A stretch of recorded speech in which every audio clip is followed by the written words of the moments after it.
This is the Newsroom Show. Welcome back. Now, as we head into the second week of March, we can all take a sigh of relief as the long-awaited rhino statistics were finally released last week. The Department of Environmental Affairs was meant to announce the outcomes of last year's tragic deaths due to poaching, as well as the successes that were achieved. Now, a total of 1,054 rhinos were poached overall.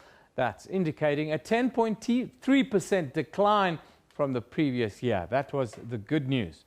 Now, most carcasses were found in the Kruger National Park. A little bit earlier, we spoke to TV presenter and filmmaker Bonné de Bod, and we asked her to tell us about well, the frightening attack on the Thula Thula Rhino orphanage in KwaZulu-Natal 2 weeks ago. Karen Trendler is a world-renowned orphan rehabilitator, and she heads up the team at the orphanage where this absolutely horrific attack took place. Now, Karen is one of the characters in my film Stroop, and we've been filming her work for the past year. So she contacted me a couple of hours after the attack, of course very, very traumatized, asking if we would want to document this. And we both agreed that this is important to film to show the world. Now, I've never seen anything like it, Elvis. This was a multi-species attack. Basically, the armed men invaded the orphanage late at night, and without going into too much detail because of the pending investigation, they took the staff hostage. And some were even assaulted quite badly. And then they brutally poached two rhino calves, Gugu and Impi. Now, I knew them both quite well. Gugu was shot through the head, died immediately. But unfortunately, Impi was still alive when they hacked out his horns. Just too awful to think about, especially the fact that he was walking around with a terribly disfigured face for hours before the staff could free themselves and euthanize him. So very sad, and I think this has taken what we are dealing with, Elvis, to a whole new level. Let's now go back to the stats, which is very important. It was released last week. I believe there's a slight decline. Your take on that? So the media have been waiting for quite some time now for the stats to be released. In fact, Elvis, shortly after we had discussed the delay right here on Newsroom, several of the newspapers picked up on the delay, and then the Department of Environmental Affairs released a statement acknowledging the delay and set forth a date, which was then cancelled twice. So you can imagine the frustrating, some of the frustrated journalists and reporters.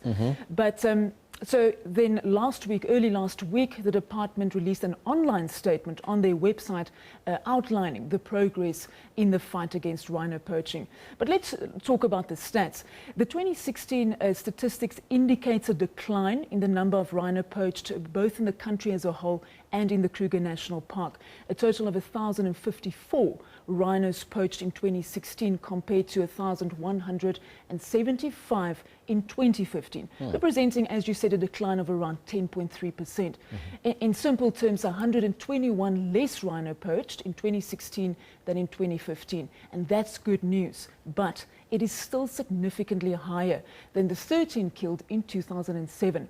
It is still unacceptably high. We are losing 3 rhinos a day, 1 every 8 hours.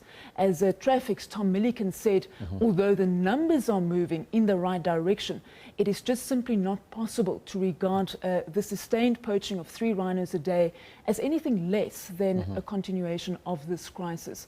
And I think important, Elvis, is to note that rhino orphans and drought rhinos, rhinos that we lost due to the severe drought we experienced in 2016, do not make the official stats. Some of the media has also been very critical about this. Why is that?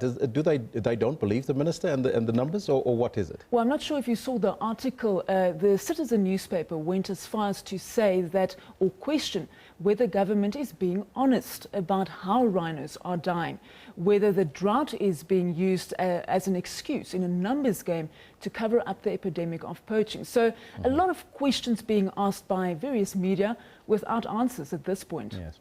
Now, the minister also published draft regulations for domestic trade in the Government Gazette last month, and the public only have until Wednesday to comment. Why the short notice, you think? So the minister put out regulations for the domestic trade in rhino horn, and But we must remember this is draft regulations and the public have been encouraged to write in and comment on them. As you said, it actually ends in a few days. But I think let's just go back a bit to give the viewers a bit of background.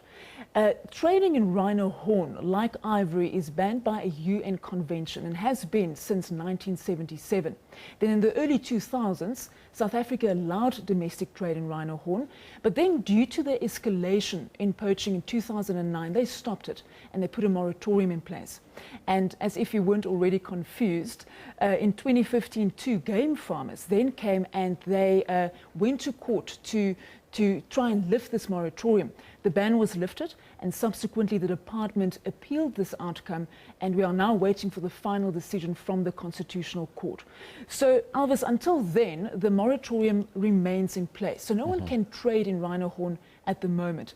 I think it was a big surprise to get these draft regulations, especially when you look at the court case where the department's lawyers argued that trade should not be allowed. So I think it's pointing to the fact that the department is now pushing for domestic trade and it might even happen despite the UN ban.